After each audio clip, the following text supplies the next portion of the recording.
Good day, Starbizers! Welcome back to another sizzling update in the world of showbiz. Today's spotlight is on the rumored tension between two original sex bomb girls, Jopay Padilla and Rochelle Pangilinan. Let's dive in.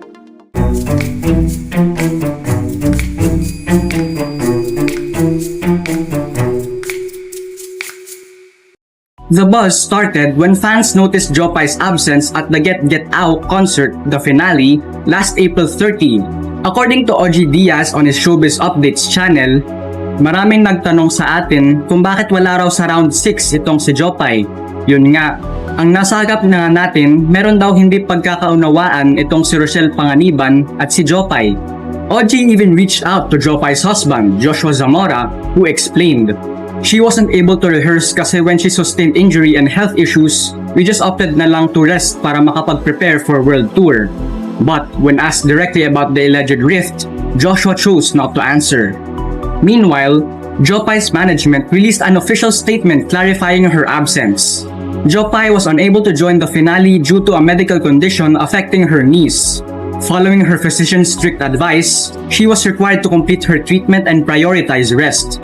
They emphasized that her long-term health and recovery remain the top priority. Adding fuel to the fire, OG Diaz's updates featured chatter that Rochelle allegedly tinalakan si Jopay backstage, sparking speculation that the issue wasn't just about health but also about personal differences. Some fans even observed during performances abroad that Rochelle and Jopay didn't seem as close as before, though others insisted that they were simply being civil in front of their supporters. Mga ka-Starbiz, whether this is truly a case of samaan ng loob or just unfortunate timing due to health issues, one thing is clear. Fans want unity. The sex bomb girls are icons of sisterhood and energy, and any hint of conflict shakes that image.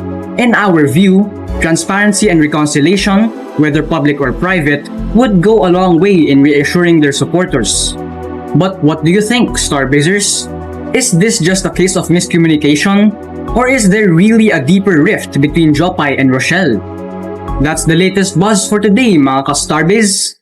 Stay tuned for more trending updates. And don't forget to share your thoughts. We'd love to hear your take on this hot issue.